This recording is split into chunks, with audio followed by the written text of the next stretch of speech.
You're listening to the Good Old Boys Fantasy Football Podcast. Now here's your hosts, Kevin, Derek, and Alex.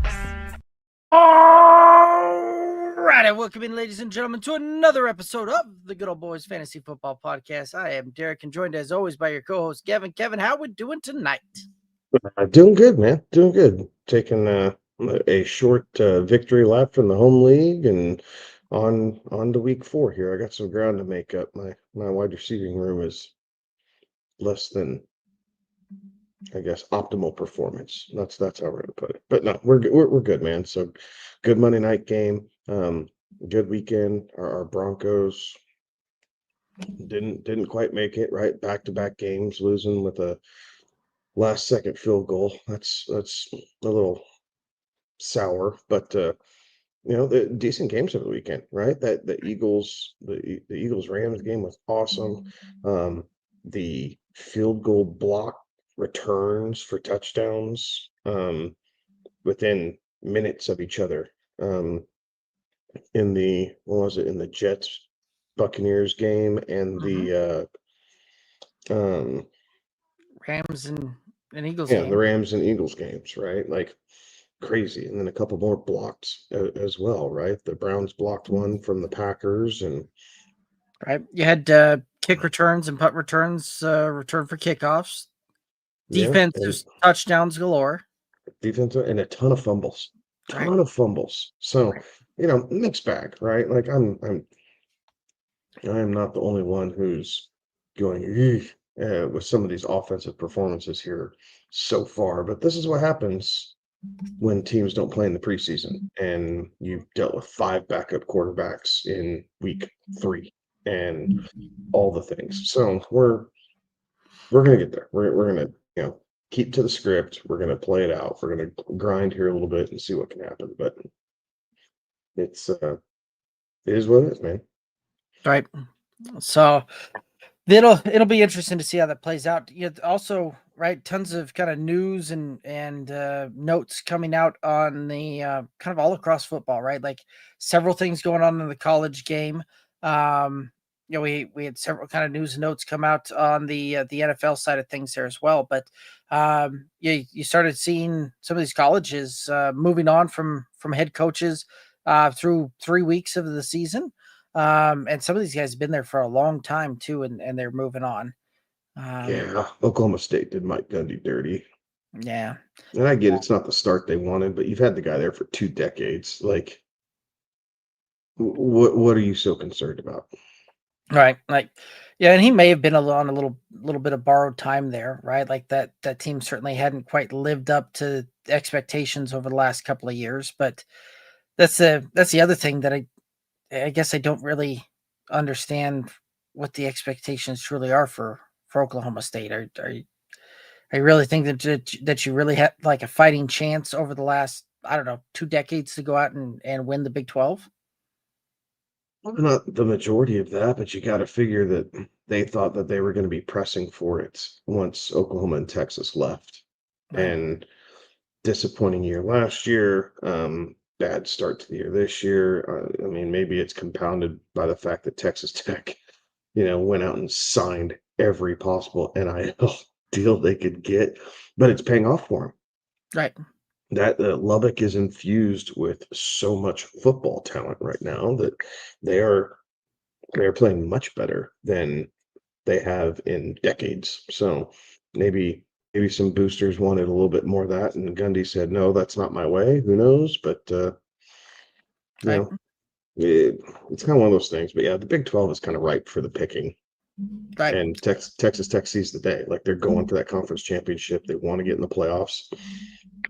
Maybe it looks different next year with the NIL caps and kind of the different financials that they can and can't play with. But for this year, Right, because Tech's making a play for the Big 12. But I don't know. That division's kind of yesteryear for the most part, right? Until they play some big boys. I don't know that anyone truly believes in them. And now both of our hearts are in the SEC, so it doesn't matter. Right. Well, I mean, for the most part, it was, Oklahoma had, if the stat I remember the stat correctly, they had won more Big 12 titles than every other team in the Big 12 combined. Like that was their conference, and that was pretty much it. The speaking of my Sooners, quarterback John Mateer sounds like he's going to be missing the next month or so with a broken bone in his throwing hand that they're doing surgery on. So it'll be interesting to see what they manage to do as they get into the heart of the teeth of their schedule here. With some pretty rough, it's not like they've had an easy road so far, but with some tougher conference games coming up here. So it'll be Yeah, because interesting to see. he's gonna miss the Red River game, isn't he? Yeah, he'll likely miss that one. I think they've got Tennessee this week. So this was really kind of a stretch that they had. That's not a very fun stretch of games there. So, Whatever it is, it's better than Florida's stretch. it's true. Talk Yeah. about a coach on borrowed time. Billy Napier's just gonna Right. cash that check for as long as he can. Yeah, over the next month, they have Kent State, Texas, South Carolina, and Ole Miss, followed up with Tennessee and Alabama. So, bit of a and Georgia's in there too. no, actually, Georgia, they don't play Georgia this year. They Florida does. Oh, I was talking about Oklahoma. Oh no, I was talking about Billy Napier's schedule. Oh yeah, no, I was still on the Oklahoma train. Oh, okay. No, So- yeah, Sooners and Bulldogs do not play unless they meet in the conference championship game. True. Anyway, we can keep going down a rabbit hole there, but let's go ahead and shift gears back to the into the NFL, into the professional side here a little bit. Some pretty big news and notes also happening in the NFL side of things, right? James Conner done for the season. CeeDee Lamb expected to miss some time here. What that time is and how much, yet to be seen at this point. Maybe we'll see some additional news here before Friday to get a better idea of that, right? Jaden Daniels missed time this week. You saw Michael Penix get benched for Kirk Cousins, to finish off that week. You saw Russell Wilson actually get benched for Jackson Dart. So the Jackson Dart era starts 4 weeks into the season now. So any other news notes that kind of ring a bell for you? Mike Evans and his hammy. Oh, yep. Najee Harris, a guy who a week ago we thought we'd be seeing a bit more of a split backfield in LA. Right. Najee Harris tears his Achilles. So he's down. Who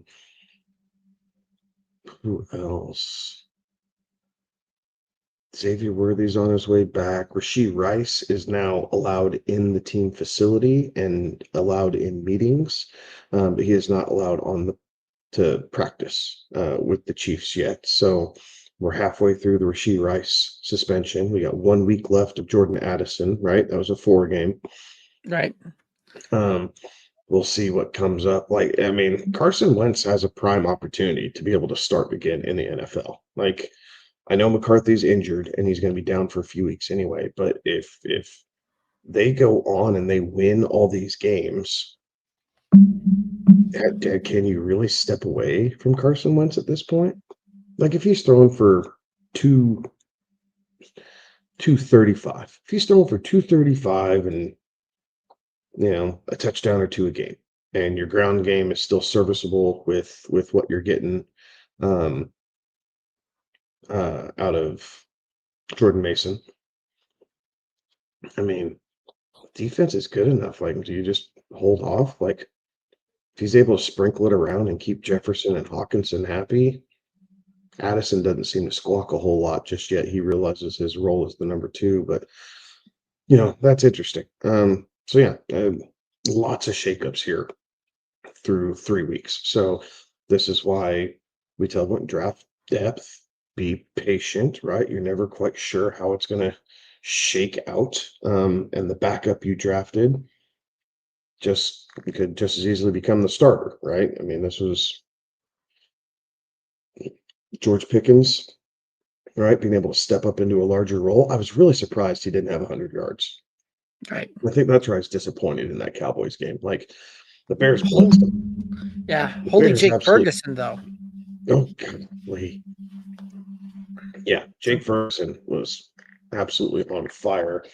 I was really frustrated that Pickens didn't get to 100 yards, but I'm going back and looking at it. He doesn't run all of his routes super hard. Like he's very lazy off the line of scrimmage, and he tries to get the cornerback to kind of loosen up, and then he tries to turn it on. Like sometimes you just need to run that, you know, that in breaking route as hard as you can, right? Like you're just one step and then boom, you're there. And he just kind of, I'm like, the touchdown was nice. It was really pretty, but I need Moss. And this week, Sunday Night Football, the Packers coming into Big D is not going to make life any easier.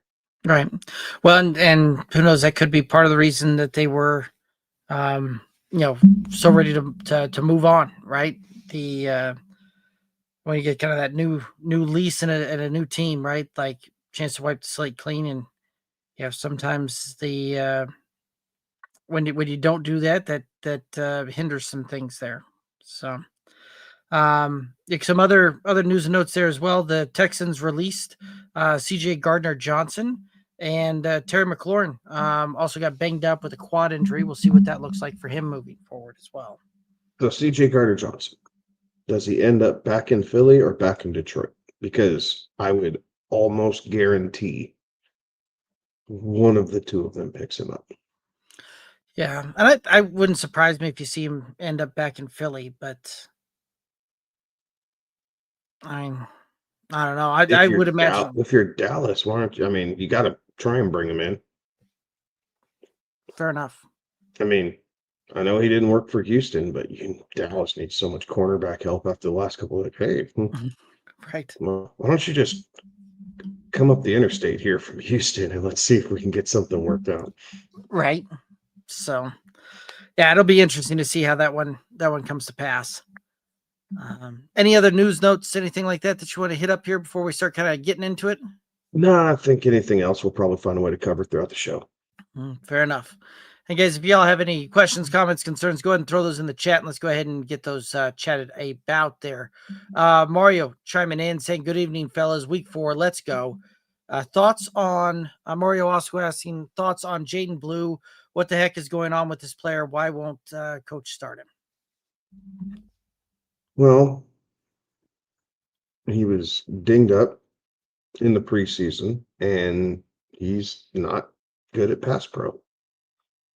I mean, so he's a little bit behind. Now, the thing is that he's not even suiting up, right? Like he's 4th on the depth chart, and by now I thought he'd be coming up a little bit, but you're not going to see him with the way Javonte Williams is playing right now.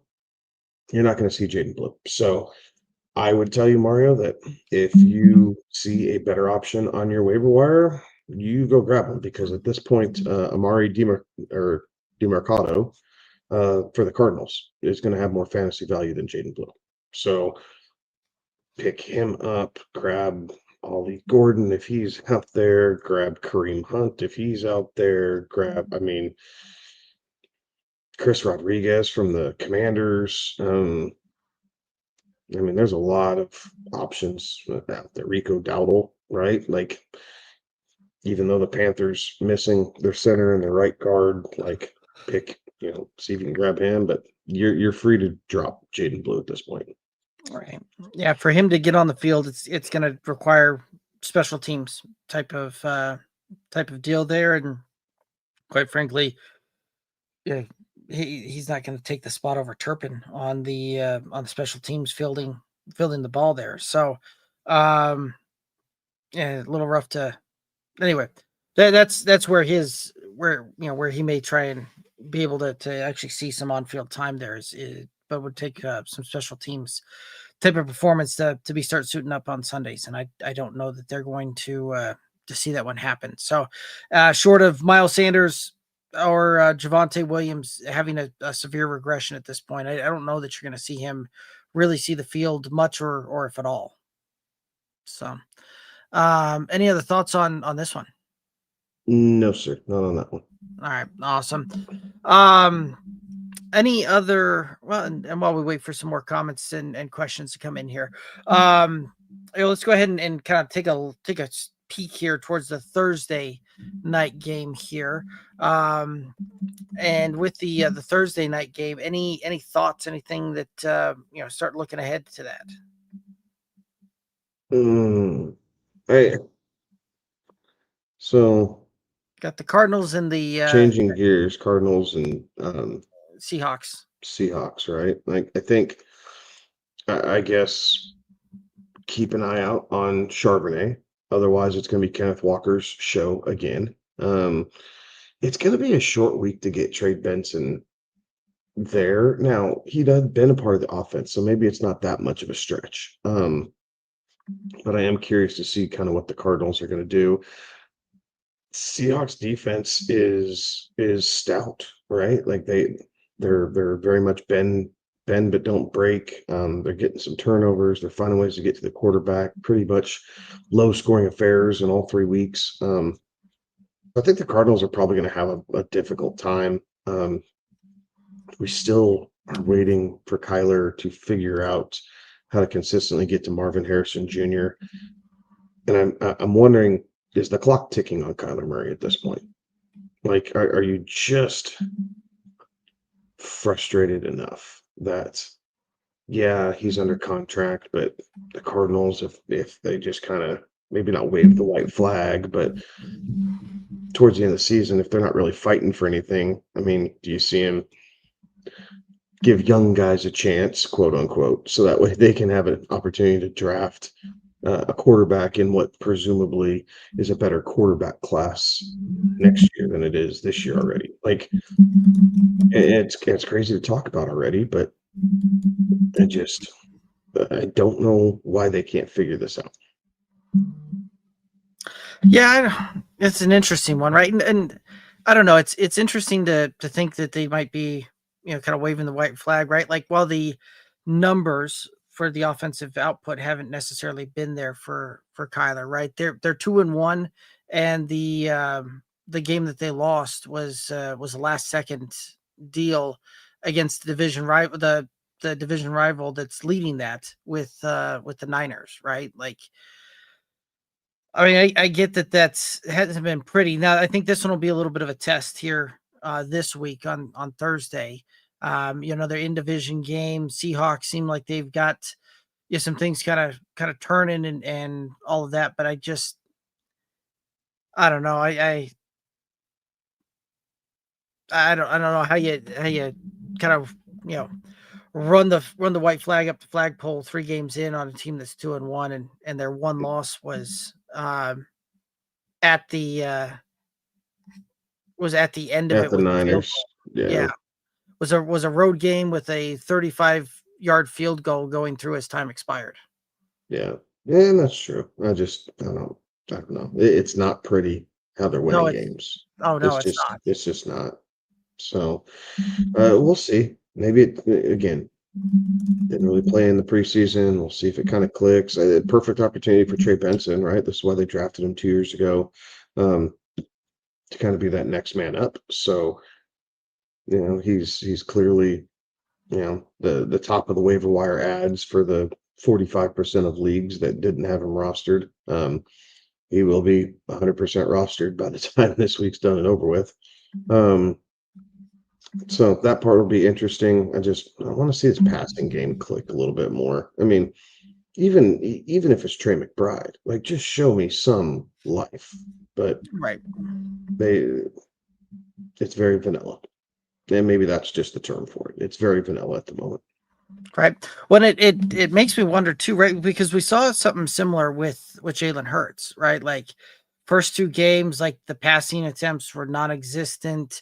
They got down big. All of a sudden, they had to start opening things up, and it just kind of clicked. And now you saw the passing attack come through there, and it makes me wonder if that's part of what we're seeing here with Arizona, is the fact that the passing work hasn't had to be there in order for them to bring that alive here from a fantasy perspective, I wonder if James Conner going down, if that doesn't unleash Kyler a little bit, more when they get down there towards the red zone. If we start seeing some more scampers and some rushing deals in there, because for the first few seasons, right, they were down inside the 10 or 15. You'd see Kyler, sneak out and sneak into the end zone for a handful of touchdowns over the course of the season. Last couple of years, we saw that really go towards a James Conner type of thing, even with the dump off, shovel pass, something like that to make that happen. And if he's no longer there, I wonder if we do see some of Kyler putting the wheels on a little bit there. But be interesting to see how that one comes to play. Thursday night, any other thoughts here for this game and between the matchup with Seattle and Arizona? I like the thoughts around Charbonnet and Kenneth Walker, right? If Charbonnet is not going to go, Kenneth Walker should be to the moon on that one. But what other thoughts do you have around this one? I think I'm starting to eat my humble pie about JSN this year. I did not see the hyper focus on him that we have seen this year. And right now, Sam Darnold is making the Vikings look absolutely foolish for not keeping him around. Yeah. So, I mean, I know he had 3 bad games down the stretch last year, and you wanted a bit more out of him, but it's hard to win in the playoffs. It just is, and maybe we just need to realize that. Like, it is hard to win in the playoffs, and not, sometimes the rest of the team needs to come around the quarterback and will them to a win. And the Vikings have seemingly never been able to do that, right? Like, unless their quarterback plays out of his mind, they're not winning playoff games. So, I mean, maybe we should have read into that a little bit, but Sam Darnold's playing very well. Yes, he had a turnover, one or two turnovers, one turnover last game, but the Seahawks survived it. But right now, he is absolutely peppering JSN to the point where Cooper Kupp's an afterthought, right? We've seen Tony Horton, get into the end zone 3 times in the last 2 weeks. So he is a guy that is potentially worth the waiver wire stash, right? As we're looking at wide receiver depth and what to do with Mike Evans and CeeDee Lamb and possibly Terry McLaurin out and all these things. Like, looking at Horton is a possibility there. So I think Seattle wins this very comfortably, personally. Like, I just don't see how the Cardinals are going to be able to keep enough offensive drives together to be able to get 24 points on the board. I just don't see that out of this Cardinals team right now. So I might be wrong, but Thursday night divisional game, I think this one's all Seahawks. And I'm more on the belief that this will be a coin flip type of game. I think that this one's going to be really close, and we're going to see another tight matchup here, 21-18 type of game. So, It could be first team to 20 wins. Yeah, and I could see Seattle winning that. But I do think the Cardinals will keep that close, and I think it'll ultimately come down to some entertaining football where I think whoever has the ball last probably wins. Fair enough. So, before we get diving any more into this one, we do have a couple of questions coming in here. Tyler over on YouTube, thoughts on Io Manor? I don't know who to grab. Lost Lamb and Evans, and can grab Godwin. Thoughts? I like Godwin, like rest of season outlook. Io Manor, I think I like for the short term, just because he's been on the field. He's been a target of Cam Ward's. So I'm a little split there, Tyler, if you will. But if you're lucky enough and you grab both, absolutely. For talking one or the other, I think Io Manor might be the way to go. Maybe. I might be talking myself into that. Like, we just haven't seen the Calvin Ridley deal. We expect Cam Ward to continue to get better, right? He's showing a little bit of improvement already from the first week. Had a really rough opening schedule with the Broncos and Rams right there. So they're getting into it as they get into the division with some softer defenses with the Colts and Jags. Houston's defense is still pretty good, but the Colts and Jags have a little bit softer defense. And you expect them to be trailing. The game script just looks good. The Buccaneers do like to throw the ball, but I'm almost wondering if this injury to Mike Evans really turns into more of a Bucky Irving show than Baker trying to force it down the field, right? Like, not that Baker hasn't been able to do that, but let's pick and choose our places, right? Whether it's Sterling Shepard, whether it's Ibuka, that Godwin comes back if he's on a snap count, like him and Baker had a really good chemistry last year. Just saw K-Dot and Pop the games when they didn't have any other options there. Right. Right. Coming off the goose egg that he had last week. So I think I'd go I Manor just because he's available right now. He's available right now. He's healthy. He's building rapport with Cam Ward. Chris Godwin, holistically, I personally like, but he was a guy last year that I pounded the table for. Yeah, we got bit by the injury, but man, oh man, the first 5-6 weeks, whatever it was when we had him, he looks so good. But there's just no guarantee he's going to be that same player. That's true. That is very true. And I do like the Eli Manor just from the standpoint too that he, the relationship is certainly there between him and Cam Ward. Right.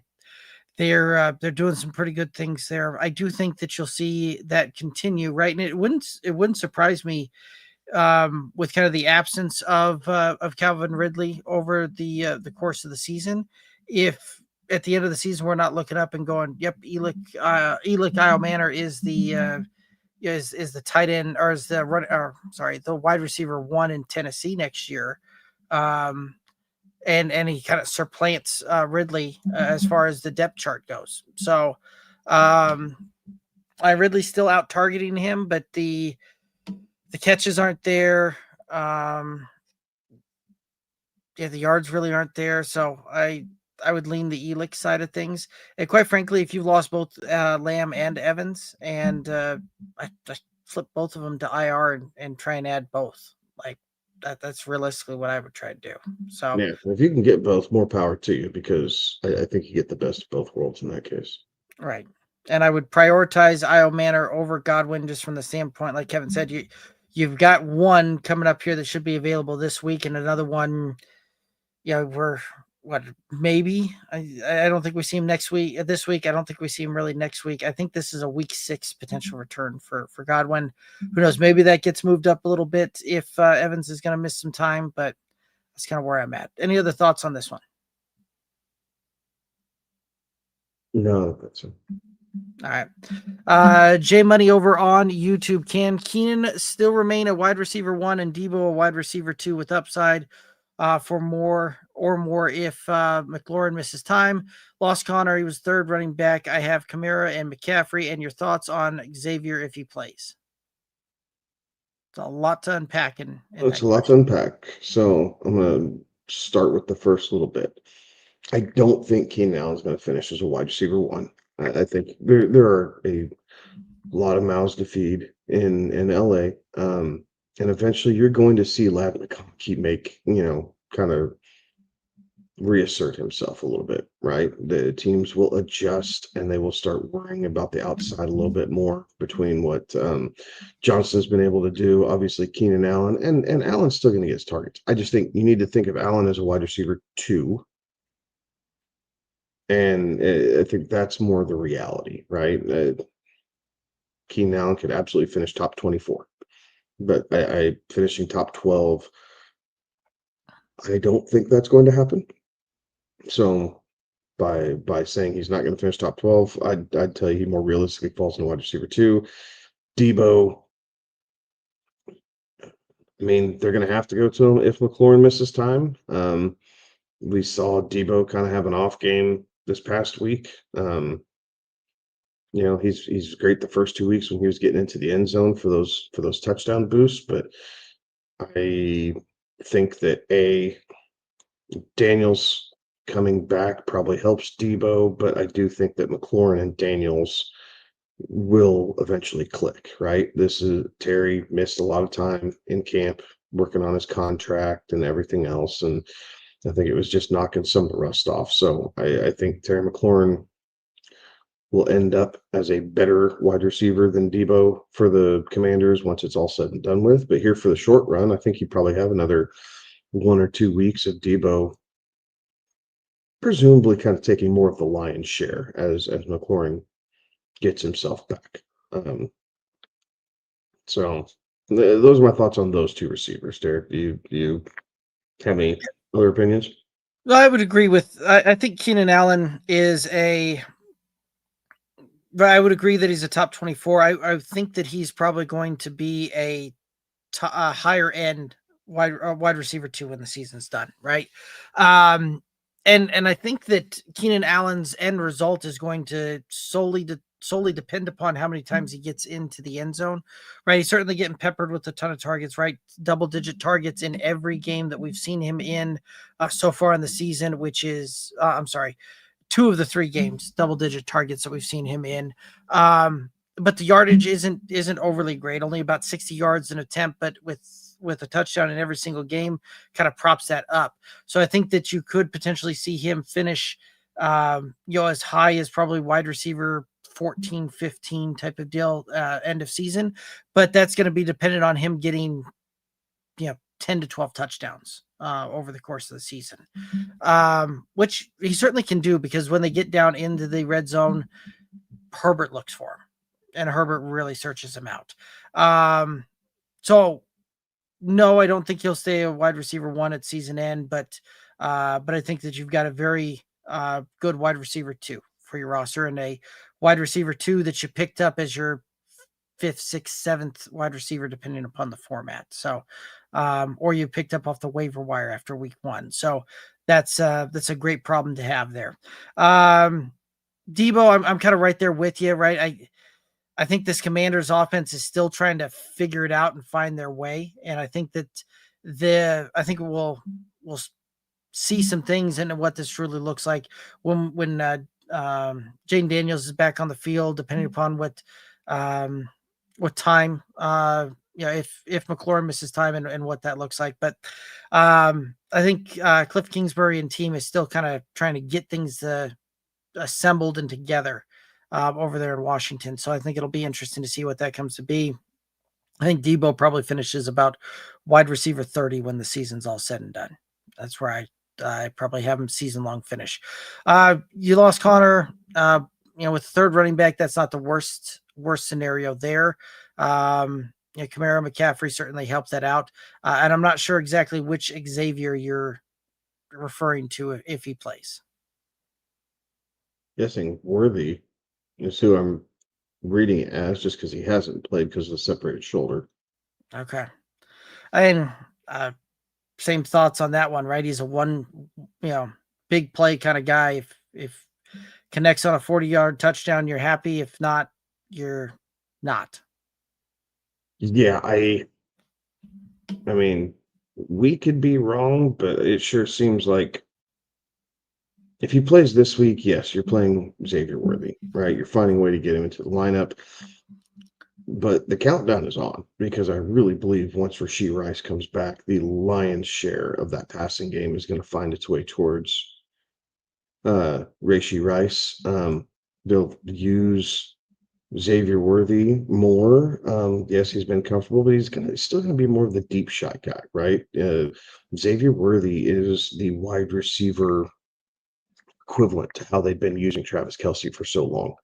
A lot of underneath routes, a lot of in-breaking routes, good run after the catch guy. Not blazing speed, but enough, right? He gets the ball, he's able to break a tackle or so and kind of get forward here. So I think it's Rice would be my preferred Chiefs receiver, even though I have to wait on him for another 3 weeks. But Xavier Worthy, if you have many plays here this week, next week, yeah, you're playing him because Kansas City just doesn't have a whole lot of options. Right. I mean, Tyquan Thornton's a thing. Who would have thought of that? Listen, he's playing that Xavier Worthy role, right? Hmm? I mean, and so I think Xavier shifts towards a bit more of the Rashee Rice role in the short term.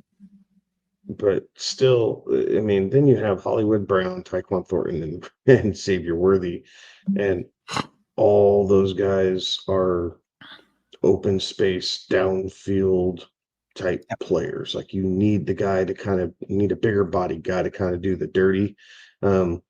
Kelsey's starting to show his age a little bit, right? He's been in the NFL a long time now, but he's just not quite the playmaker that we've seen in years past. So when Rice is healthy, I think he's going to see 10, 12 targets most games. Yeah, very well could be. George over on YouTube, George Play. Hey guys, should I trade Jonathan Taylor for Bijan non-PPR? 2-1. The other running backs are CMC, Henderson, Harvey, Tootin, Marks, and Magungai. No.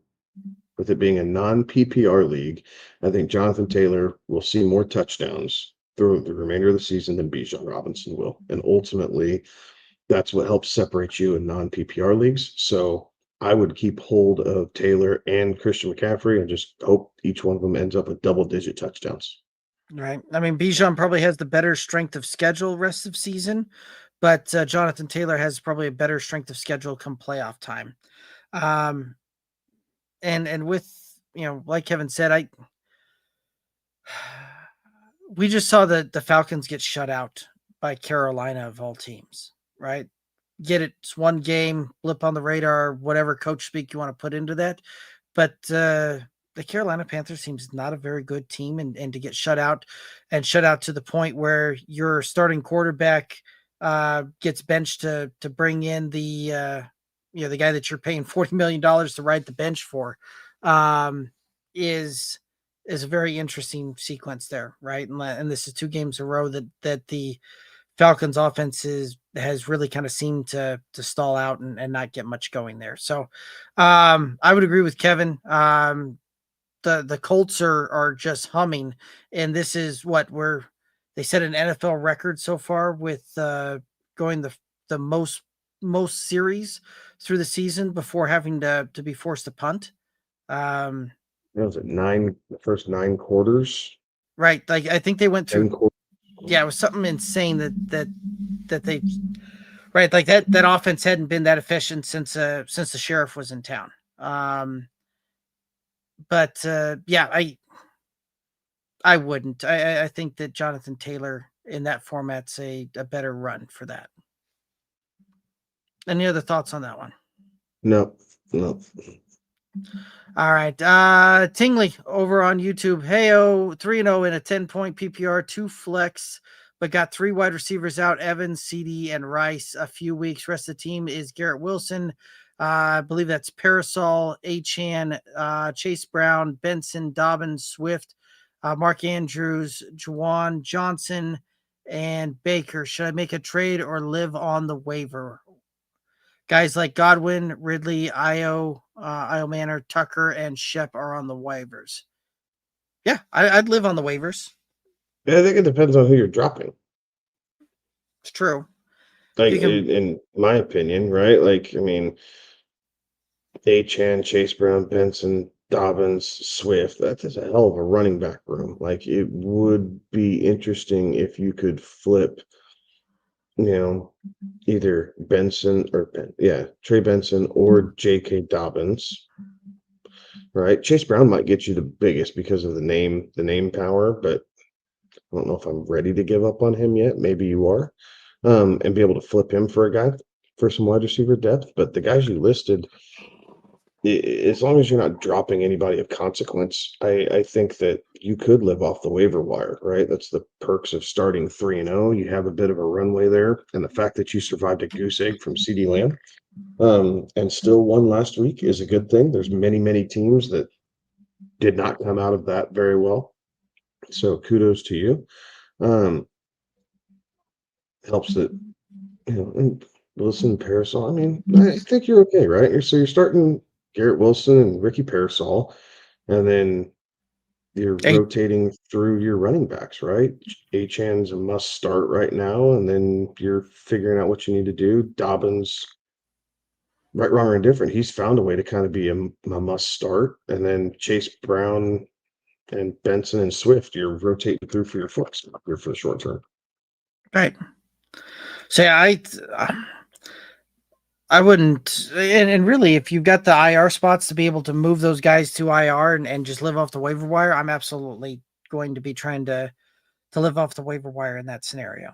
So I think that you've got a good enough team that you can manage that, and then you're picking up some of these guys off the waiver wire to kind of make through that. And I see that you have the Trey Tucker listed there, and I get that. Yes, in a like a PPR format, Trey Tucker is a top 5 wide receiver on the season at this point.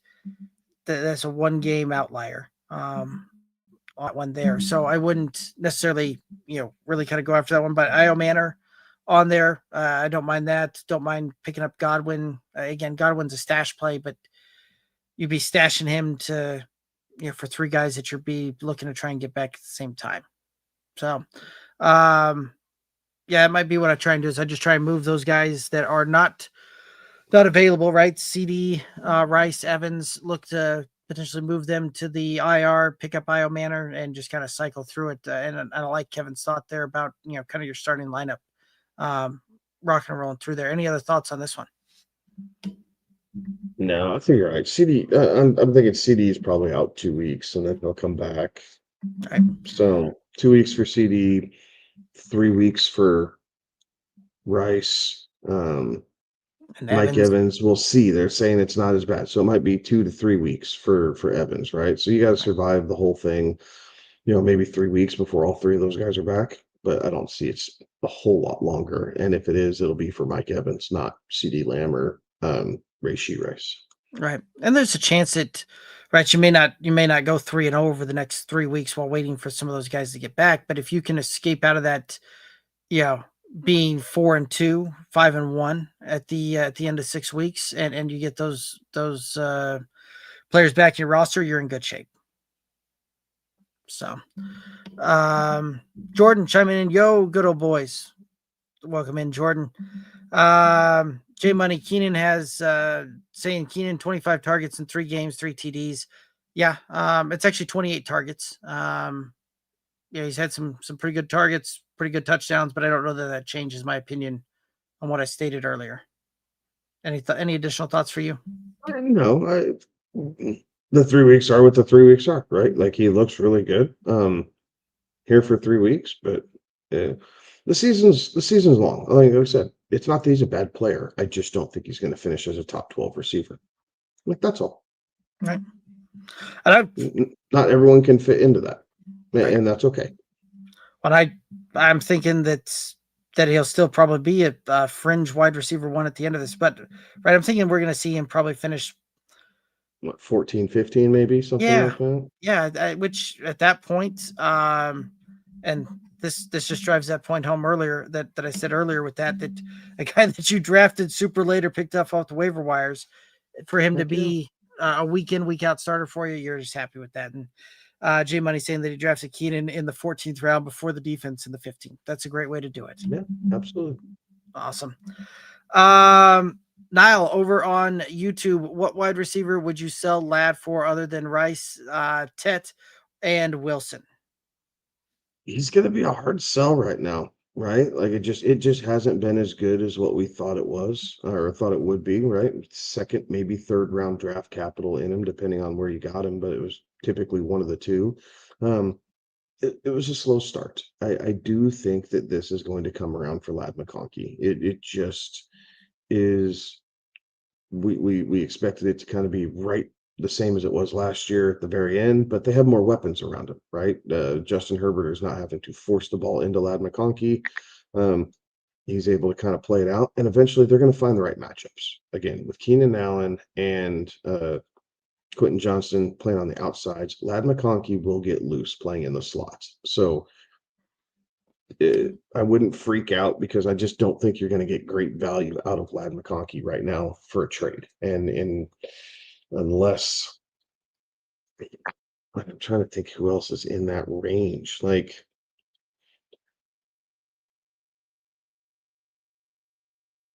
I mean, right now, if I were going after Ladd McConkey, I'd offer someone like Michael Pittman. Like, Pittman showed well enough the first 3 weeks. Ladd McConkey's been a dud. Do I feel like I'm going to capitalize on that a little bit? Maybe, maybe not.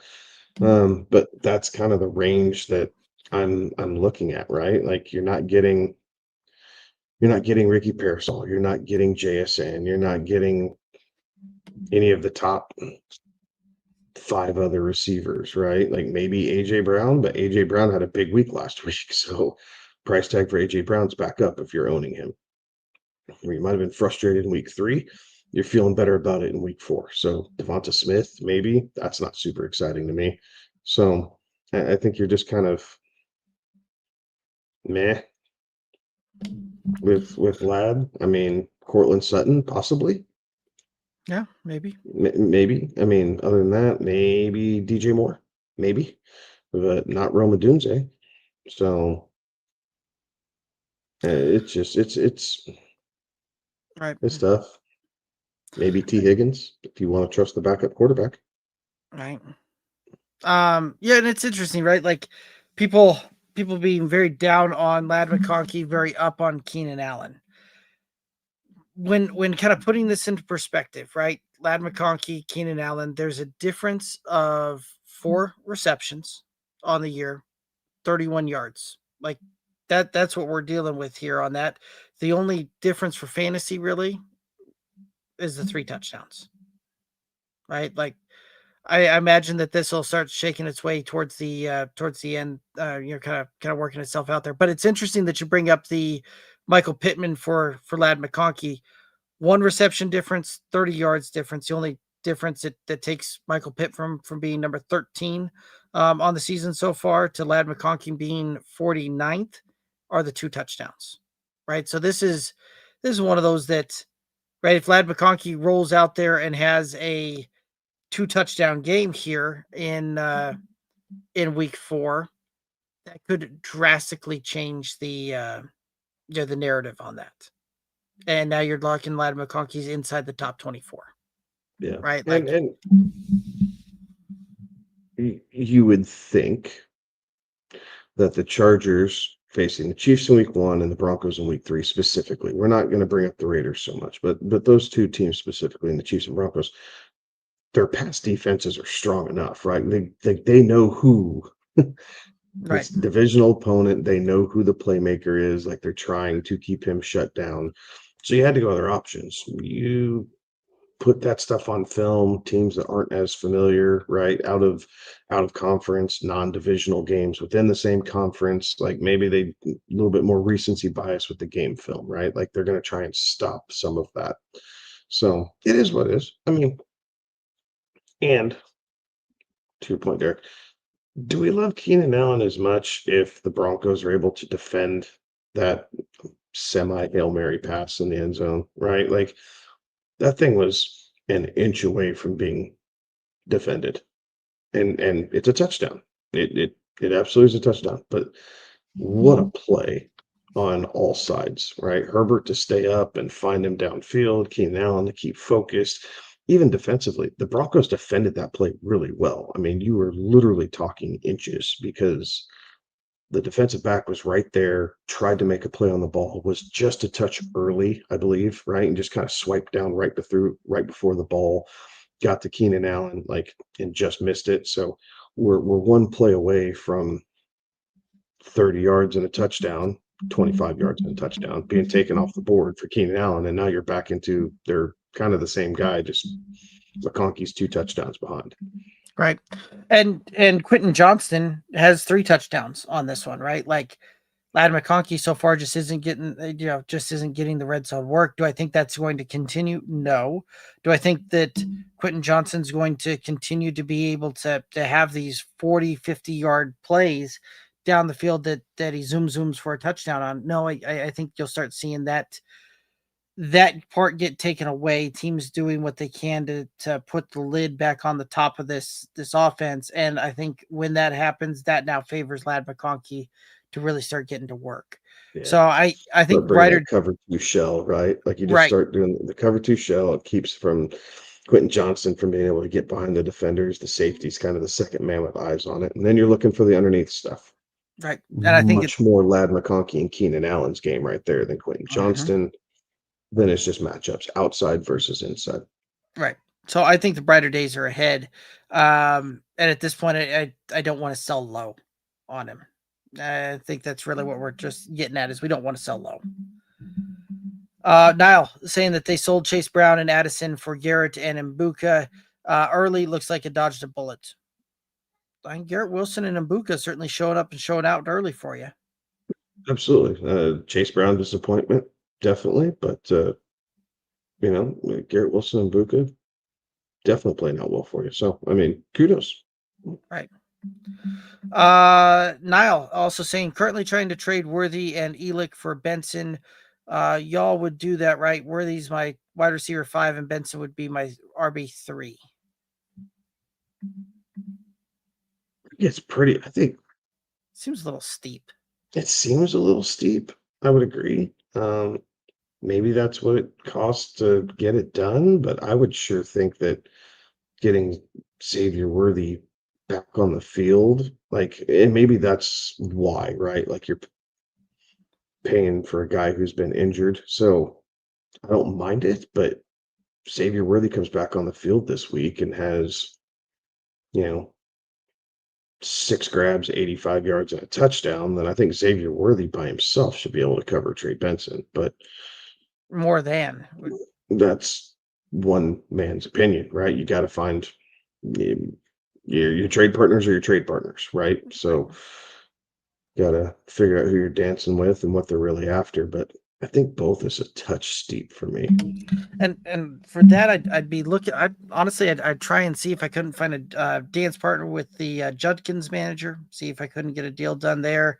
Even Tony Pollard, like that. Those might be a little bit steep there, but are a little Even bit David Montgomery. Yeah, I think I'd rather have David Montgomery still, just because the offense is continuously flowing through, right? And as the Lions are trying to salt away games, you are going to see a little bit more David Montgomery than you see Jahmyr Gibbs. Like it just, I know it's weird, kind of a split backfield, but I think you can do better than Trey Benson if that's what you're wanting to give up. Right. Daniel over on YouTube saying, hey, I'm 0-3, want to shake up my team. I give Bijan and Ladd, I get London and Hampton. Really don't want to panic and make a mistake here. Giving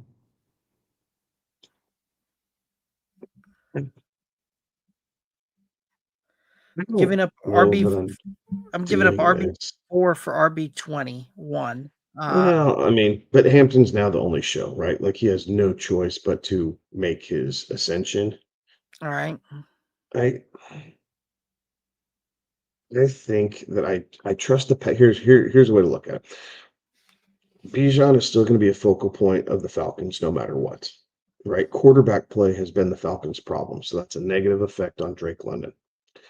Ladd McConkey is in an offense that does like to run the football, but this year, to this point through 3 weeks, has shown that they're willing to push the ball down the field and air it out a bit more than they have in years past. And now, with not having as much depth at running back, maybe they preserve Hampton a little bit. Again, rookie, trying to get him acclimated, everything else. So I don't know that I do this. I think I'd rather have Bijan and Ladd rest of season than London and Hampton, personally. I'm not going to tell you you're absolutely crazy. If that's what you want to do and that's what you want to have it shook up as, then by all means, it's your team, go for it. But I think I would hold on to Bijan and the brighter days coming of Ladd McConkey than I would Drake London, who, yes, can see a ton of targets, but Kirk Cousins was not great last time we saw him. Michael Penix has not been great so far this season. And Hampton coming into a situation where, yes, he should see a ton of volume as kind of the sole guy, but they don't have to lean on him a whole hell of a lot, right? That's what you have Justin Herbert and 3 really good receivers for. Right. And I mean, right now, when it comes down to it, you're trading running back. Right. This is kind of one of those that I take the names aside on it. You're trading the running back 4 for running back 21. You're trading wide receiver 49 for wide receiver 52. Like you're not the one getting the upside on that one, right? Like even in this kind of depressed state that we've seen Lad McConkey's value for fantasy, it's still outperforming Drake London. Bijan's still outperforming Hampton. I don't know that's going to necessarily change much there. So I'm with Kevin. If you really feel like you need to make that deal and you really want to go after that, by all means, go for it. But if I'm doing that, I'm trading down in running back. I want a wide receiver that's top 10 wide receiver and a run, and the running back downplay that I'm doing there. But yeah, If it was JSN in Hampton, I think I'd do it. Roma Dunze in Hampton, I'd probably do it. Like, yeah, I'm not doing this deal the way it is. No. Any other thoughts on this one? No, sir. All right. Jordan over on YouTube saying also lost CD and Evans in a 10-team. This is a popular pairing. It is. It's like they were listening to us during the offseason. CD and Evans in a 10-team half-point PPR, going with McConkey and Sutton. I like that. Starting Mason and Dobbins at running backs. Question is Chase Brown or Tony Pollard at the flex? Okay. That's a good one.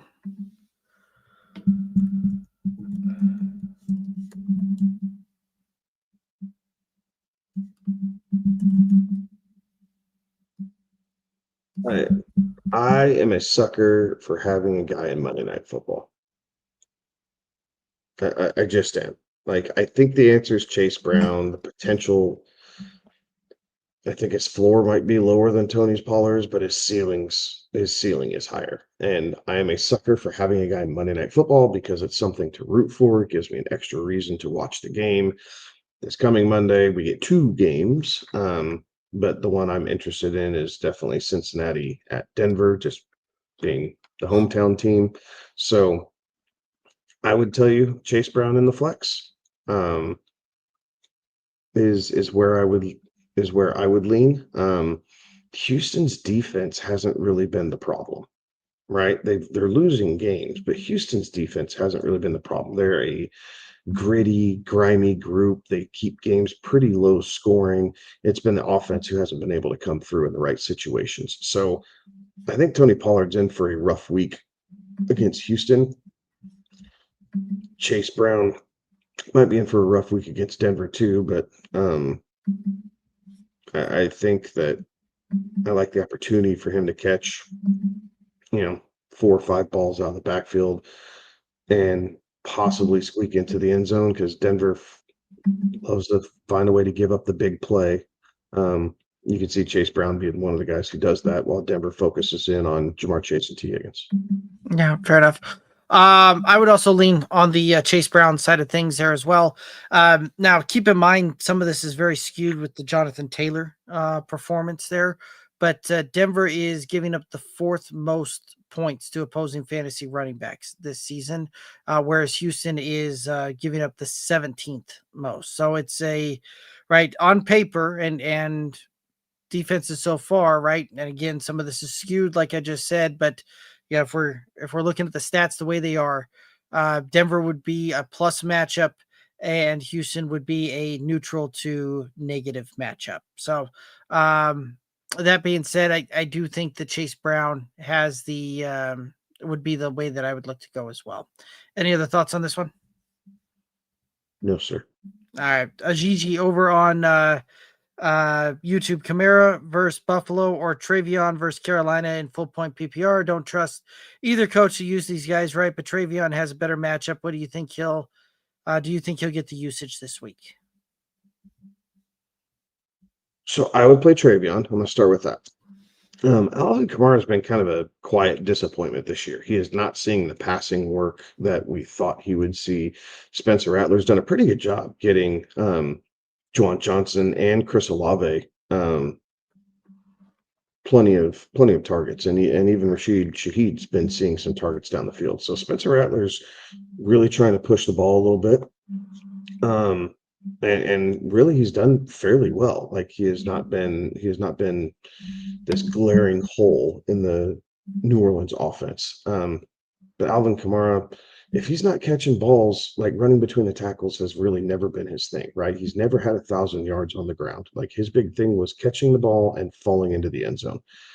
If he's not doing those things, Alvin Kamara is like running back 3 type territory. I'm going to lead Travion Henderson. Ramondre Stevenson had 2 fumbles.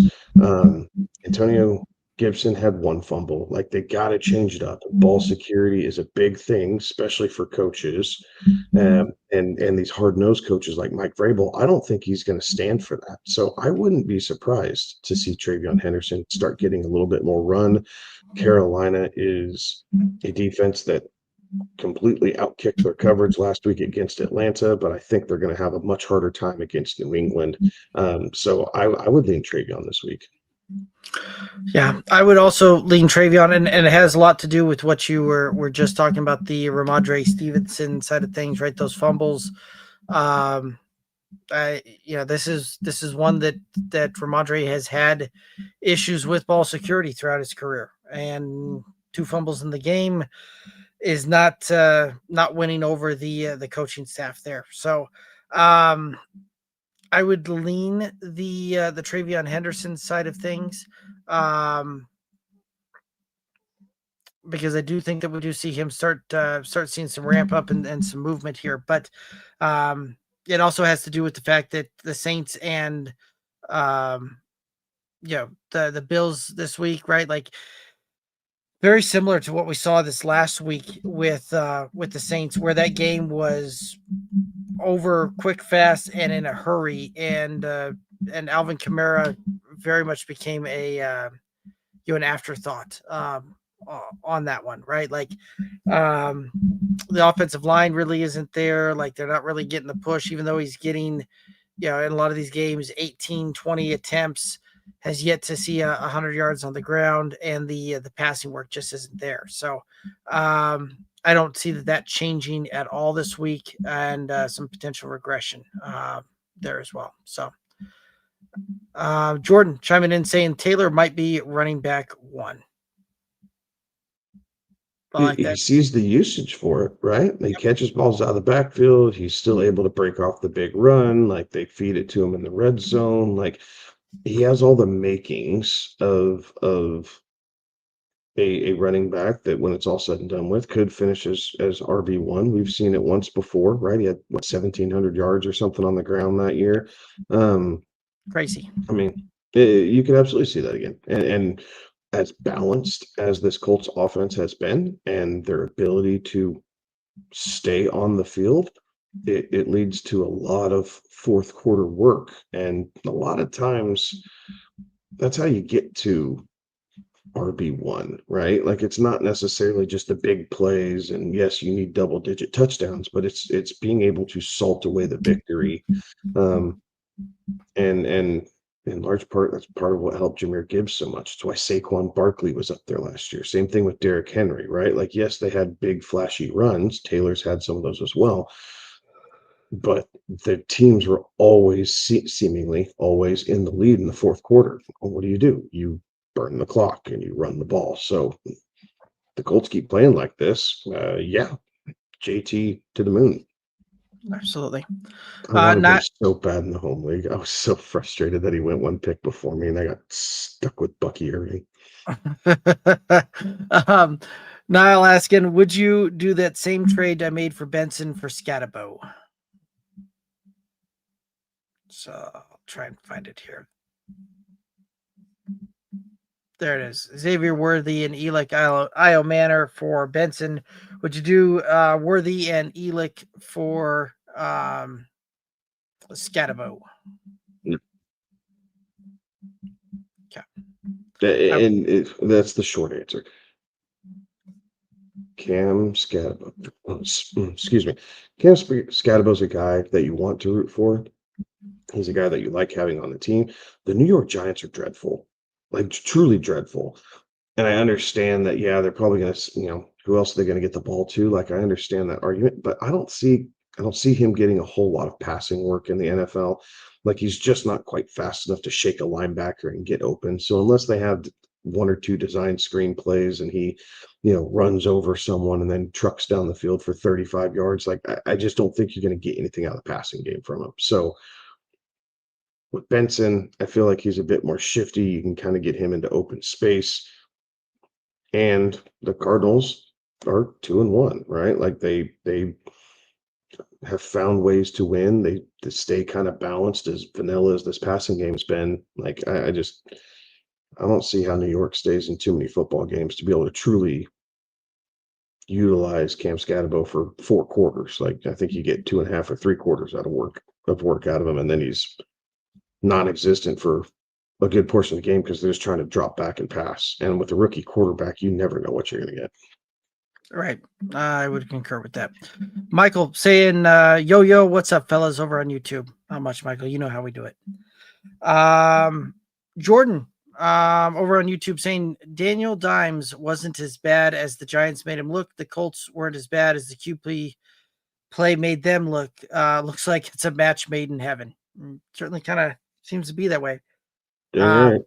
Interesting enough, Malik Neighbors' comments from last year popping up in the news cycle and media cycle here over the last little bit with the news of Jackson Dart getting the start and him saying last year that they're more than a quarterback away in New York. So that the quarterback wasn't necessarily the issue. So Which is true, right? They need cohesion on the offensive line. Like, yes, Jackson Dart's flashy. Maybe he's a little bit more mobile, but be careful what you ask for, right? Like Russ had a really good game against the Cowboys. He does not play defense. Like Russ does not play defense. And then you go up against a desperate Chiefs team on Monday Night Football Sunday Night Football, and like you get the hook for it. Like I have no love lost for Russell Wilson after what happened in Denver, but this was a little dirty. Like Jackson Dart does not give them the best chance to win now. Jackson Dart gives Dayball a chance to finish the season as the head coach. Right.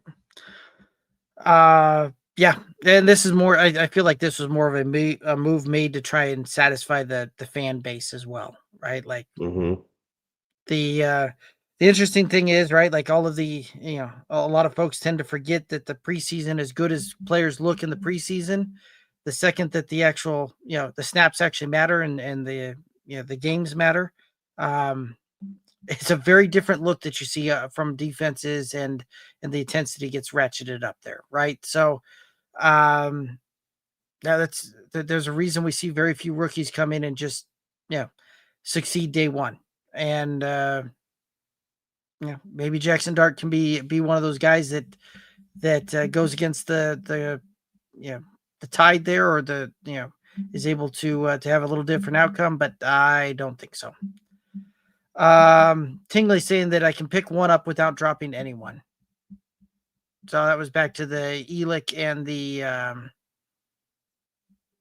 Godwin, Ridley, Tucker, Sheps on waivers. So I would still think Elick Io Manor's the guy to go through there. Any? I think so. I think so. Awesome. Michael saying that over on YouTube, I'm benching Genty this week. I'm starting Hampton and Scatabo instead. Am I crazy? It's a bold move, but I can see the thought behind it.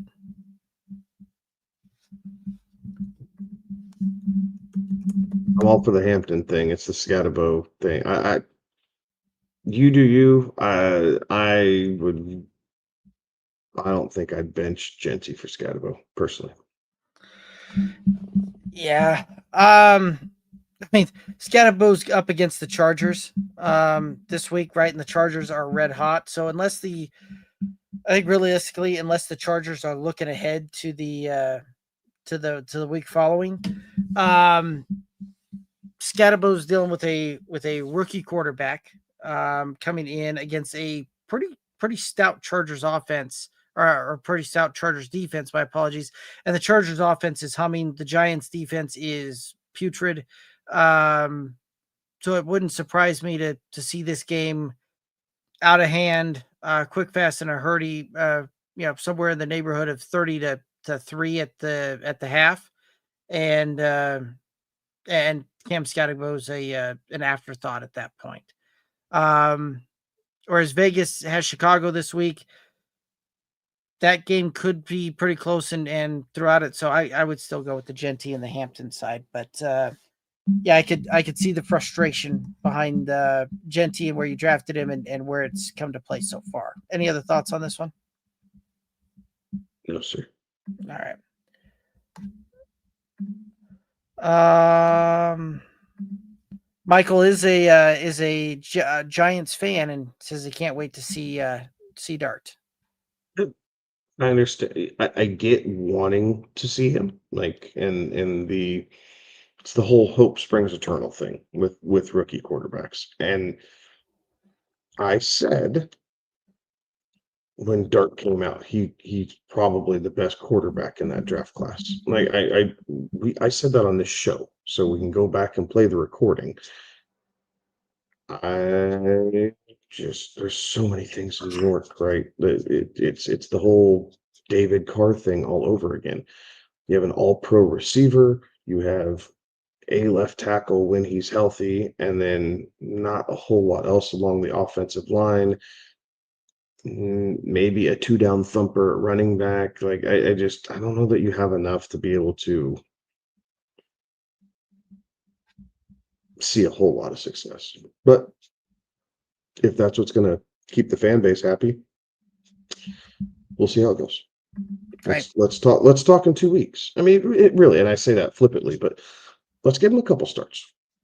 Let's see how he looks, and let's reevaluate here in 2 weeks after he's played a couple games, and let's see how he did compared to how Russ was doing, and really evaluate the situation. But if he goes out and is only completing 55% of his passes and has 195 yards a game, like, why? What's the point? Right. Just live fire learning, like. Yeah, that'd be about it. But we've seen, like, it's not necessarily the best option. Right. We've seen this. And that's why we see so many quarterbacks, not make it to their second contract that with the team that drafted him in the first round. Right. So anyway, moving on. We'll look at this one. Ezekiel over on YouTube. Should I drop Tracy and pick up Corum or Ollie? I'd pick up Blake Corum. Yeah, I would agree with that thought as well. Ollie's not a bad pivot, but I think Blake Corum, he's starting to eat into that a little bit. So I think that's where I would lean. And the Rams offense far better than the Dolphins offense. Fact. Cam the Ham over on YouTube. Should I trade Swift and Mike Evans for Monty and Pickens?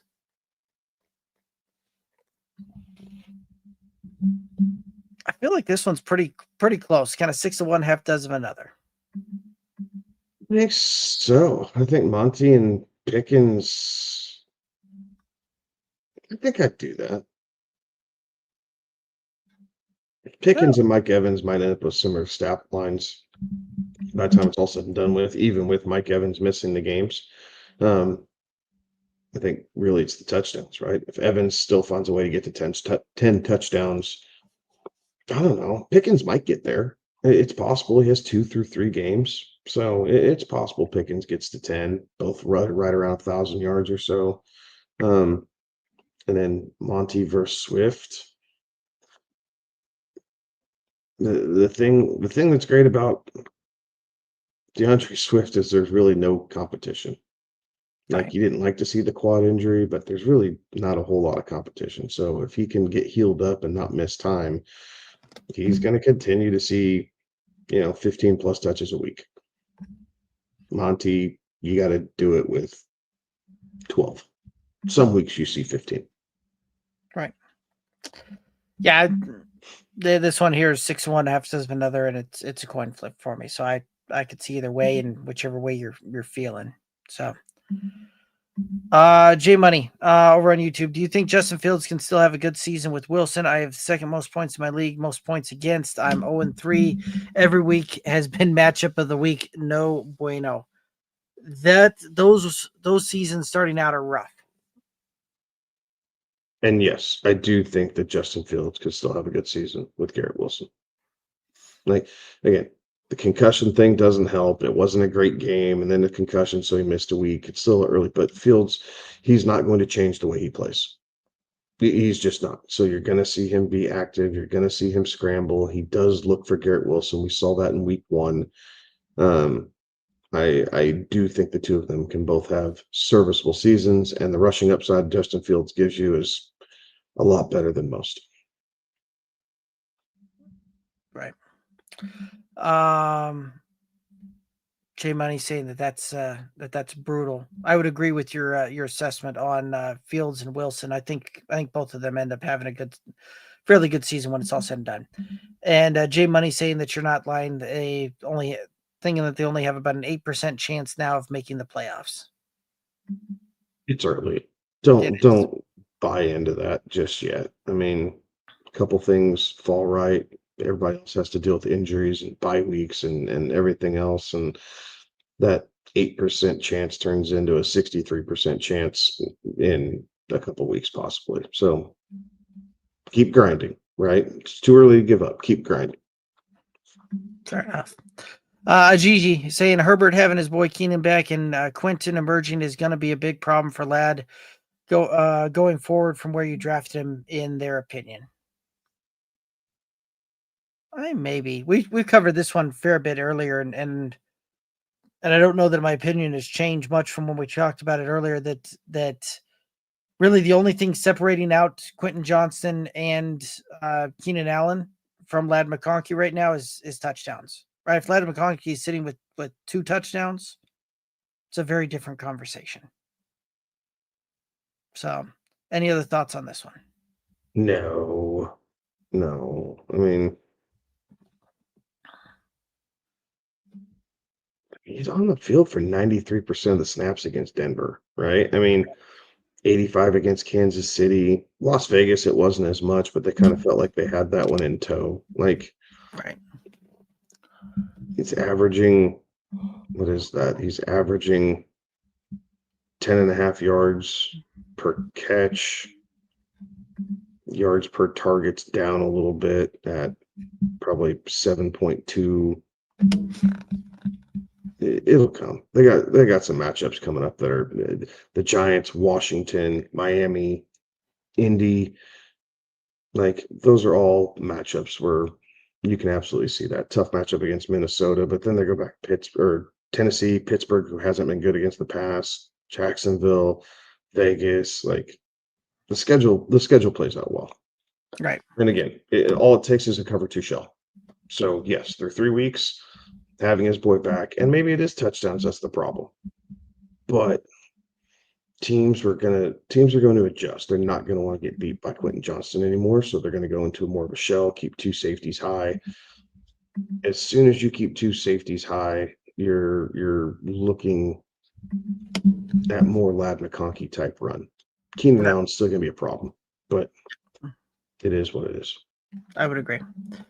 Mario saying hit those likes, fellas. Absolutely appreciate that. Gigi saying thanks, guys. Michael commenting on the second highest score and an 8% chance to make the playoffs after 3 weeks. That is rough. Michael saying that he disagrees on the take on Scatterbo. He knows that he's a Giants fan, but Scat is faster than they thought. I've watched every single play, and he's a beast. He's getting a ton of passing work, bro. Right. So, I mean, 4.65 is 4.65, dude. It's fine. You're allowed to like the guy. I'm just in the rankings of running backs for rest of season. I am staying away from anything Giants, and it didn't matter whether it was Tyrone Tracy or Cam Scatterbo. It's the offensive system right now. It's not necessarily the player, but yeah, but teach their own. right. And I mean, it's who knows, right? Tyrone Tracy being out, we'll see how this thing shakes out there. But this is a guy that they couldn't supplant Tyrone Tracy in camp. Has managed to kind of claw his way into that where he's seen about a 50-60% snap share. But this is one that's moving forward. We've got a rookie quarterback coming into play. And an offensive line that's not very good, a defense that's bad. And I don't know that we're going to see anything come to pass on this one, right? Like, this is a Giants team that even a couple of years ago with a similar offensive philosophy made Saquon Barkley not look good, right? And he goes to Philadelphia where they have a good offensive line, a better offensive system, and we see him have a near historic type of season. So I'm kind of with you, right? Like I get that. Yes, he had 6 receptions and 8 targets. There are outliers every single game and every single season. But let's see what this thing looks like. Mention your point earlier. Let's see what this thing looks like in a couple of weeks, and we can reassess. But right now, I'm seeing that as an outlier type of game, more so than this is what we're to expect moving forward. Any other thoughts on that one? No, sir. All right. Blue Crew, great show, guys. I'm claiming Tucker with my number 1 waiver priority. I'm 0-3. My other wide receivers are Njigba, Coleman, Rice on IR, Neighbors, and Turpin.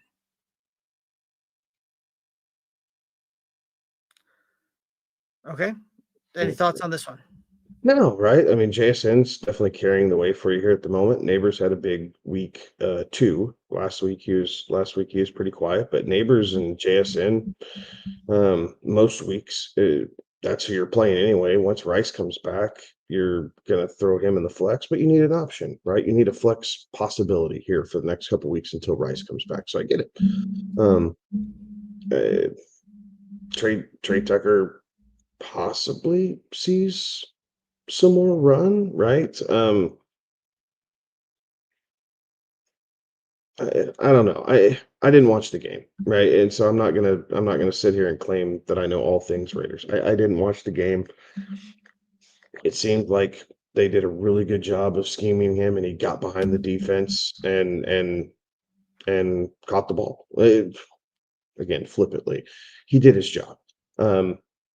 I don't know how often you're going to see that. Maybe more with the Raiders because you are cheating a safety down to watch out for Bowers, right? So maybe there are some possibilities here. And each team needs a field stretcher. So now if Trey Tucker is going to be that guy, it does. It gives Geno the opportunity to take a couple shots down the field. It's not just Jacoby Myers and Brock Bowers. So my biggest word of caution is this is probably his career week. So don't overreact. I think coming into this week, you're probably better off playing Coleman or Turpin in that flex spot than Trey Tucker. But that's, again, just my opinion. Fair enough. Bronson, over on YouTube, trade Devontae and Krosky for Neighbors. Interesting. Yeah, I'm not the biggest Bill supporter, right? Like I just the JCM fandom, I'm just not on that bandwagon. So sure, I mean, I think Devontae Adams is only going to get better with Matt Stafford. Um, so if you need the running backs depth, then yeah, you probably want to keep Krosky Merritt around. Neighbors obviously has the high end potential. We all assume that he's going to get peppered with targets once Jackson Dart comes in there, but as fast as the game looks, a lot of times you see rookie quarterbacks take these checkdowns, and not that it's a bad thing, but that would mean more Wandale Robinson type work, right? The short routes that are coming out of the slot and everything else, a couple deep plays to Neighbors. You could see it going either way. I I think I would rather have Neighbors. Like I do, so I don't hate the trade. But yeah, if you even think that you might be thin at running back, then you probably don't want to do that. Yeah, I can certainly see that one, right? Like Neighbor certainly does have the bigger play, the bigger upside to its ceiling shot on that.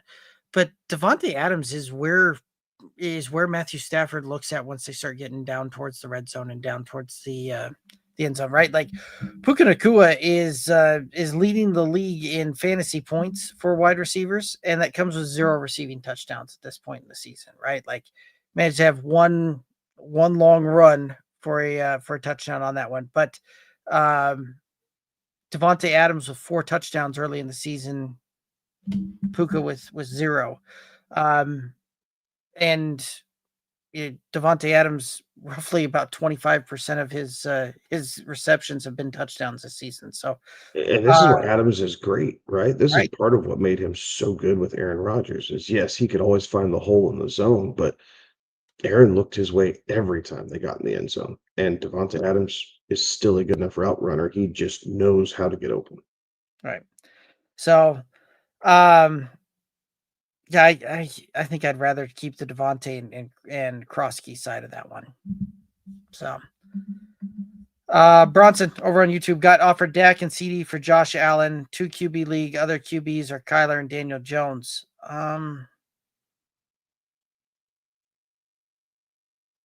I don't know what that does to your running or to your wide receiver room. On that, I certainly like the like getting the Josh Allen side of that, but very much depends upon what that's going to do with the rest of my wide receiver room, and if I'm really just trying to gain a positional advantage to now run a bunch of wide receiver 3s and 4, 2s, 3s, and 4s out there as my starting lineup.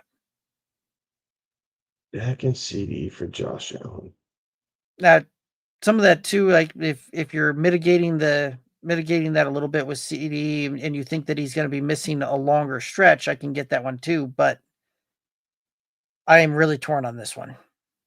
I don't think I hate it because then you can take a Kyler or Daniel Jones and possibly flip them.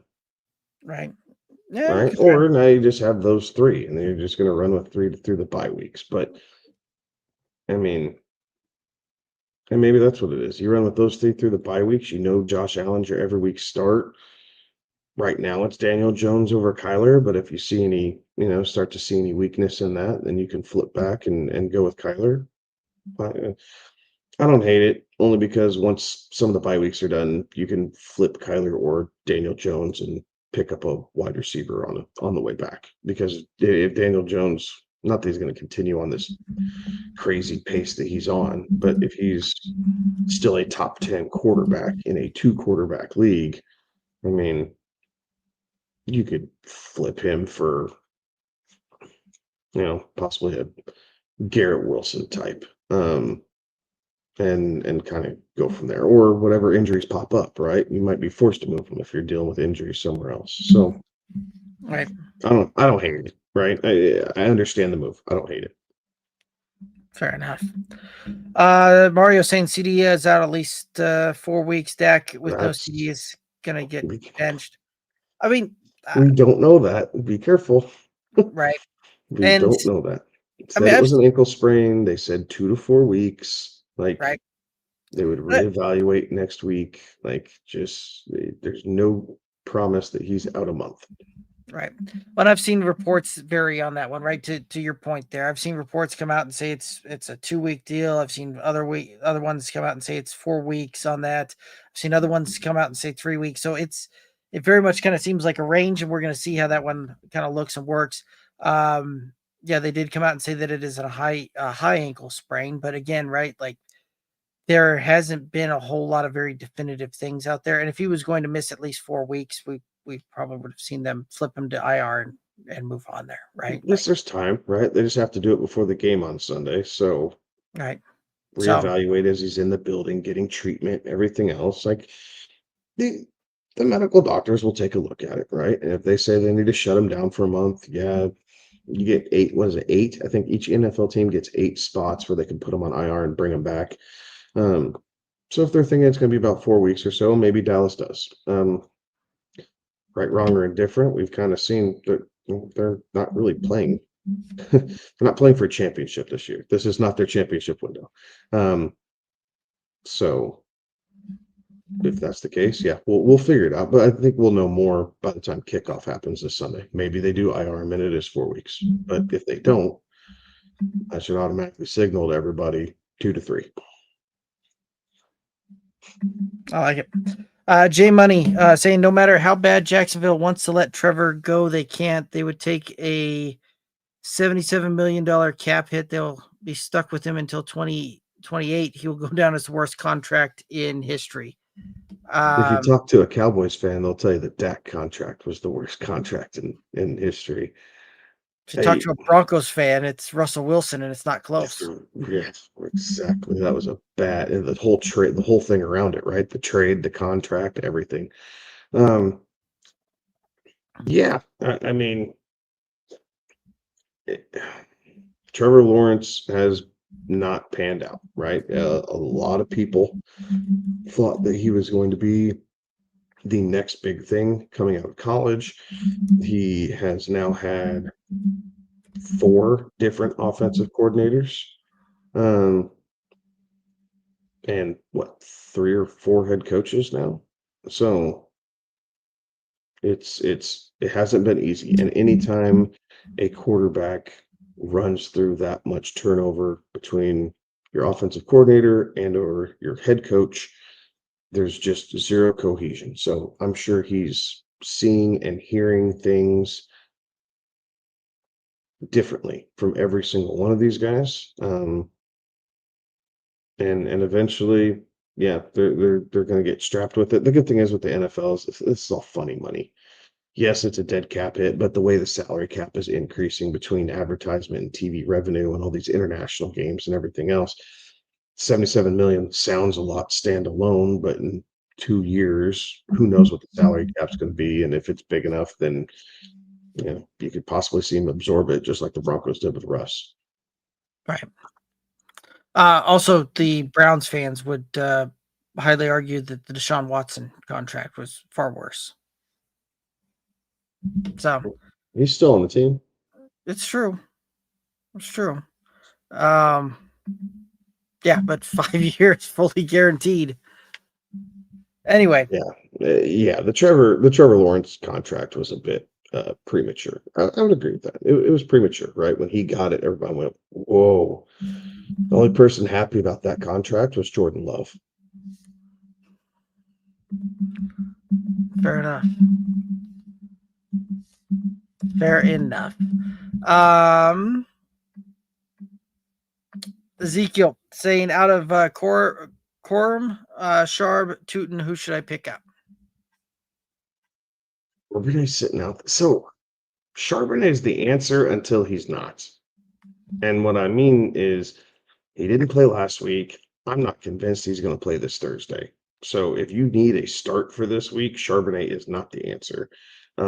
that if you have the spot to kind of see how this pans out, Charbonnet isn't a bad pickup and stash, right? Like, yes, Kenneth Walker got into the end zone twice last week for Seattle. He was not efficient. He was not efficient in week 1. So he's had 2 games where he has not been efficient at all, where he was splitting time. Kenneth Walker did absolutely nothing, where he had the whole thing. Yes, he fell into the end zone. And then you have week 2 at the moment, which is the anomaly, which was he was highly efficient, and Charbonnet was not efficient at all. So it's a mixed bag right now. I'd tell you that Charbonnet's probably the answer for me at the moment until we know Kenneth Walker is going to perform like the, top 15 running back we all think he can be consistently. Yeah, I would agree with that. If Charbonnet's there, right, like you're picking up and stashing, but if you need a start, and I don't necessarily like the having to start Corum or Tootin on that one, but yeah, it kind of is what it is. But I would concur with your thoughts there. J Money saying Ladd's not been first read. It's been Keenan and Quentin. They have easier quarterbacks matchups every week. They know Chargers want to run. They're stacking the box, so Herbert's been passing. So very well could be, right? Like you make some good points there. However, right, like even if he's not first read, he's still seeing 20% plus target share on that one, right? Like there's not a egregiously different target share between those 3 wide receivers, right? Ladd McConkey seeing 21 targets, Quentin Johnson seeing 24, and Keenan Allen seeing 28, right? Like some of that's just where the reads are and Justin Herbert being efficient and moving the ball on that one. Again, right, where Kevin and I are thinking is that we'll start seeing some teams start to adjust to the fact that the Chargers haven't necessarily been lining it up and running the ball 60% of the time. And so we'll start seeing some of these defenses and some of these coordinators really start trying to take away the over-the-top stuff. And I think once that starts happening, Quentin Johnson we'll see him slow back down, and that's where we'll start seeing Ladd McConkey start to shine. So any other thoughts on this one? No, sir. All righty. Michael saying Andrew Thomas is back, and hopefully this week he won't have any snap count restrictions because that O-line is totally different with him in it. I wouldn't want Dart to start without having him to protect his blind side. I would agree. Andrew Thomas does make a big difference being able to protect the blind side along there, but he would also make a big difference for Russell Wilson, and they didn't seem to give a shit about that. Fair enough. Tyler, choose 2, Shepard, Isle Manor, Thornton from KC. Isle Manor would be my, for sure. Sterling Shepard. I would agree. As much as Thornton is intriguing there, I'm going to pass on that one. Jacob saying players available: running back Woody, Marks, Gainwell, Chris Rodriguez, Nichols, Miles Sanders, Algier, Corum, Dwaddle, Haskins, Ford, Singletary. The running backs, our wide receivers are Tucker, Turpin, Tolbert, Downs, Shepard, Mims, Bateman, Parker, Washington. It's a 12-person league, half-point PPR, 2 flex.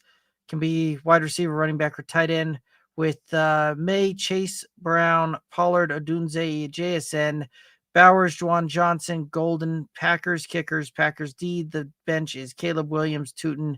CD is in the IR spot, and Bill JCM. 2 bench spots open.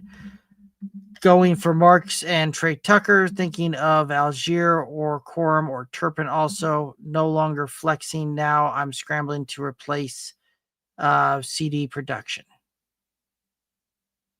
There's a lot to unpack there, but if Josh Downs is available, he'd be one of the folks I'd be going after on that as well. I don't know that Woody Marks really moves the dial for you in running backs. Only because he's seeing some passing work. And so you're getting those cheap PPR points. They just don't have Nick Chubb doing that for him. So, and if Chubb has not been overly efficient himself, right? So again, if the Texans continue to have these offensive woes, again, their offensive line is terrible. So it's hard for running back when the offensive line is that bad.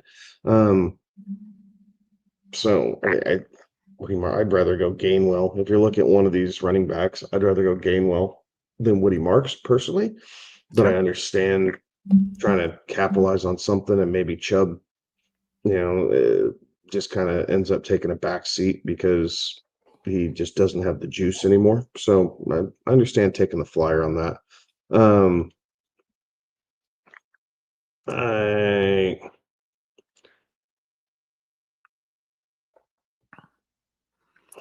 The wide receivers. I like Downs or Shepard personally. Again, you're just chasing points with Trey Tucker. Like, he's not going to have another 3 touchdown performance most likely in his career. Yeah, I would agree with that. Those are very difficult to come by. I'll hit this one up here real quick with Jacob's last question there. Sharps, Tootin, Corum in that order. That would be how I would look at that. Any varying thoughts? I'd flip Tootin and Corum, but Tootin's also fallen into the end zone here the last couple of weeks, so I understand that. Okay. Flip a coin on those two, I suppose. But Sharps, we're happy to go first. Fair enough. Blue Crew, your thoughts on who's better to pick up, Rodriguez or McNichols for full point PPR? Woof. This week, I think I would go the Jeremy Nichols, but that is a hot dumpster fire coin flip. I'll co-sign. On the coin flip or the hot dumpster fire, or both? Both, right? Take Nichols. Okay. Yeah. Again, another running back room I don't want any part of. Right. Binking saying, "What's up, fellas?" Not much, Binking. You know how we do it. It is Tuesday. We're rocking and rolling here.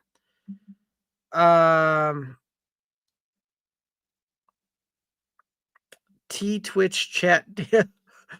Read the Twitch chat. Slapsky, I like it. We go through and they all come in order when they're coming through here. So they get read in the order they come in. Appreciate it though. Jacob over on Twitch saying right now, waiver priority going for Turpin, Marks, Tucker in that order. Need one running back, one wide receiver because of bye week issues. I know. I hope it works out for you. All right. And Anson saying, I've got London, CD, Coleman, Shakir, Butte, Godwin at wide receiver. Should I give up Pollard for DJ Moore, half point PPR? Also, Keyshawn Butte, Trey Tucker, or Parker Washington? I would not give up Pollard for DJ Moore. Yeah, I wouldn't either. DJ Moore is quickly becoming the wide receiver 2 in Chicago. Yeah. And Anton also with the Butte, Trey Tucker, Parker Washington. It's an interesting one there. I don't know that I have one that really stands out for me in this. You had any thoughts on this one? I mean, if you're going for consistency, I'd tell you Butte. Upside is probably Trey Tucker. Again, not that I'm expecting 3 touchdowns, but the fact that they're using him vertically down the field. Parker Washington is the guy that I can't get a grasp on. Like, what's the point of Parker Washington?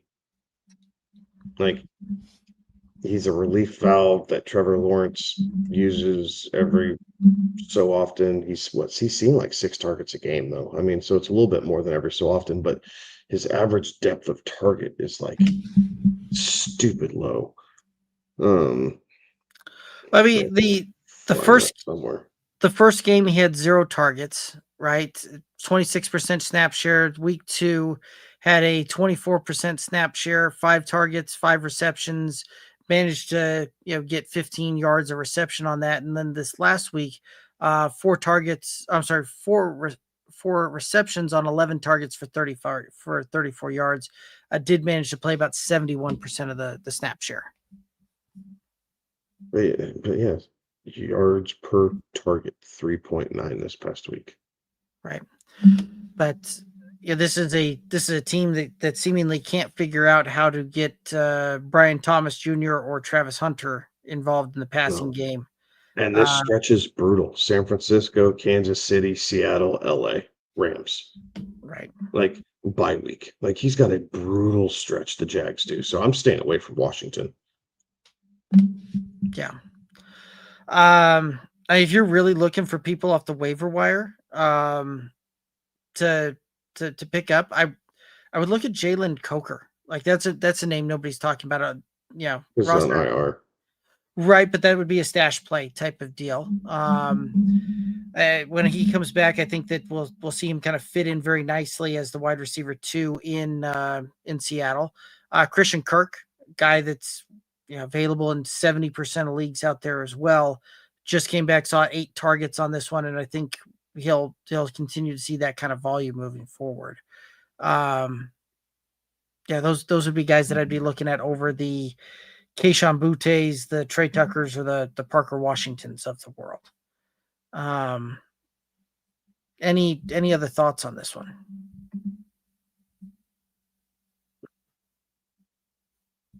All righty. Well, I do believe that that's going to take us down here to the end of the questions, the comments, concerns here.